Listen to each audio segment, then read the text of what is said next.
I was right about everything, and it didn't even take 2 months for me to be proven right, because I said 2 months ago that this was going to be a hostile takeover of Kadokawa when this Chinese Activist Hedge-Fund, Oasis Management, decided to invest and become the largest shareholder of Kadokawa, which I'll get into Kadokawa in a second to showcase their significance.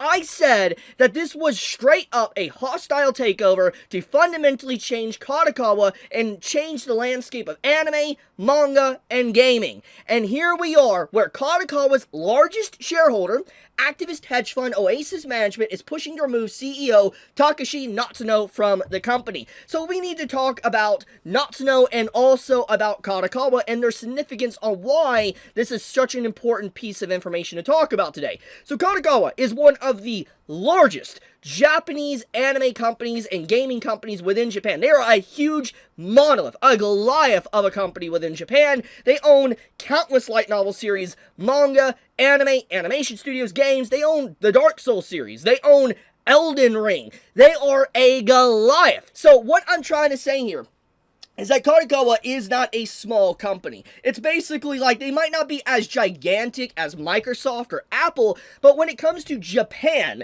Kadokawa is one of the largest within Japan. And the fact that you had this actual group, this company outside of Japan that is stationed in China and is labeled a activist hedge fund, okay?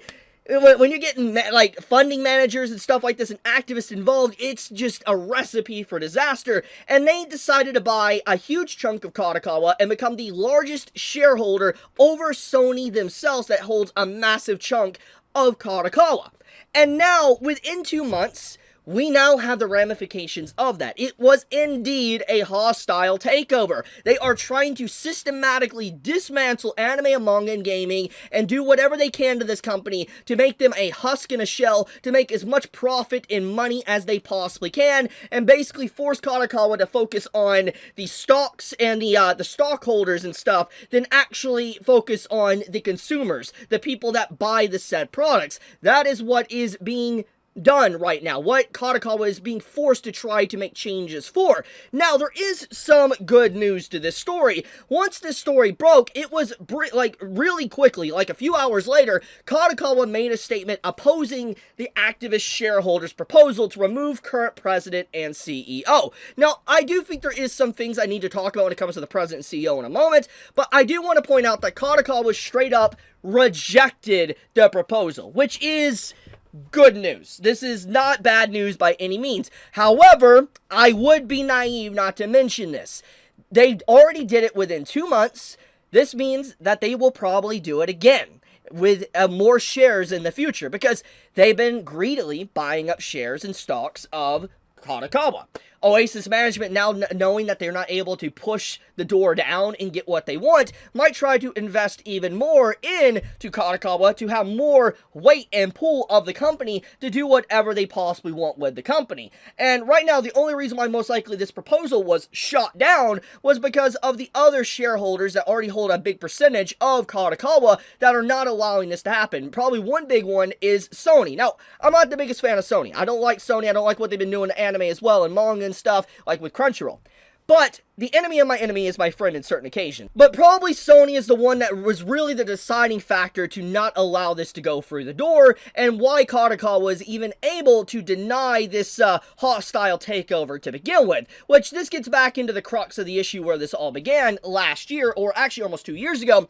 Kadokawa opened themselves up to and desperately pleaded for someone to buy their stocks, their shares of their company, because they were fearful of a foreign country buying shares and buying them out. Which is why they desperately pleaded to Sony, for instance, to buy a huge chunk of their shares, where they didn't have to worry about, let's say, a different, country like China, for instance, buying out Kadokawa and systematically changing everything about the industry for anime and manga. And so they knew something was going to happen eventually, they just didn't know. And that was a canary in a coal mine, basically. And that's basically what happened. And we can see that their pre-planning and worry was definitely warranted, because we can see that it actually has happened, and people are they're actively trying to do that to their company right now.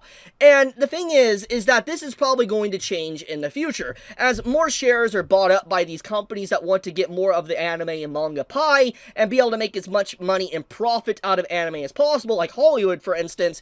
This is going to eventually change to where CEOs and presidents of these different companies are going to be completely removed and changed for yes men, people that will follow to make the most profit and the most amount of like series that they could pump out, like a actual sweatshop factory, to be able to make as much money as possible, but degrading the quality of anime and manga to its very core. And that's what they are definitely trying to do, but Kadokawa is trying not to allow that to happen. Now, with that being said, we do need to talk about the president and CEO of Kadokawa, the current president and CEO that hasn't been removed. He is not actually someone that is always on our side. In fact, a few years ago, there was a lot of drama surrounding him as an individual that was leading Kadokawa, where he wanted to sanitize and censor anime and manga. In fact, it caused such a huge problem that the Japanese industry and the people that support Kadokawa in Japan and even in the West called the actual CEO out so much that they rolled back the potential censorship and changes they were going to do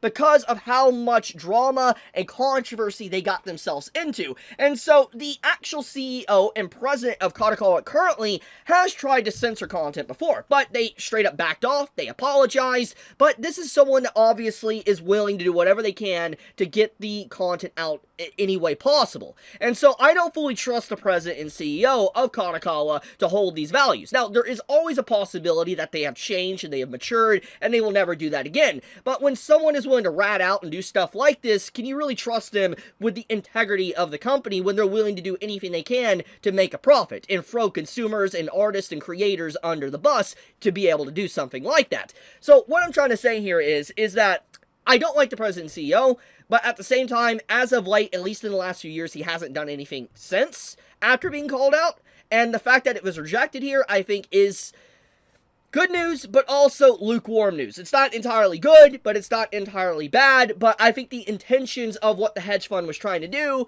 is definitely something that was not going to lead to anything good whatsoever. So yeah, we dodged a bullet today, but can we dodge the other bullets incoming a few years from now? We shall see. But I will leave it at that. If you enjoy my content, please subscribe. It does help me out a lot. Chibi out.